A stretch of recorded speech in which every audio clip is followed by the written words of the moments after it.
Hi all, టేస్టీగా హెల్దీగా lunch box recipes కోసం చూస్తున్నారా?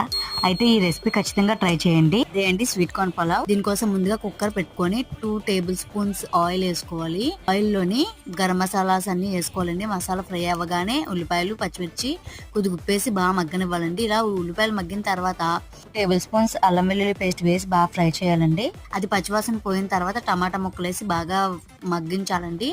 ఇలా మగ్గించిన దాంట్లో చిటికెడు పసుపు వేసి మనం స్వీట్ కార్న్ వేసుకుని ఒక 5 మినిట్స్ బాగా ఫ్రై చేసుకుని మూత పెట్టుకొని మగ్గించుకోవాలండి. ఇలా మగ్గిన తర్వాత ఇందులోకి మనం నానబెట్టుకున్న రైస్ వేసుకొని 1 కప్కి 2 కప్స్ వాటర్ అయితే వేసుకోవాలండి. ఇలా వాటర్ వేసుకున్న దాంట్లో ఒకసారి 10 నిమిషాలు ఇలా కలిపేసుకొని బాగా ఇందులో గరం మసాలా, కొత్తిమీర, ఇంకా సాల్ట్ సరిపోకపోతే కొద్దిగా సాల్ట్ వేసుకొని కలిపేసుకొని మూత పెట్టేసుకొని 2 విజిల్స్ వచ్చే వరకు ఉంచుకుంటే ఎంతో టేస్టీ క్విక్ గా అయిపోయే స్వీట్ కార్న్ పలావ్ అయితే రెడీ అండి. వీడియో కానీ నచ్చినట్టయితే లైక్ చేయండి, షేర్ చేయండి, సబ్స్క్రైబ్ చేయండి నా ఛానల్ని. Thank you for watching.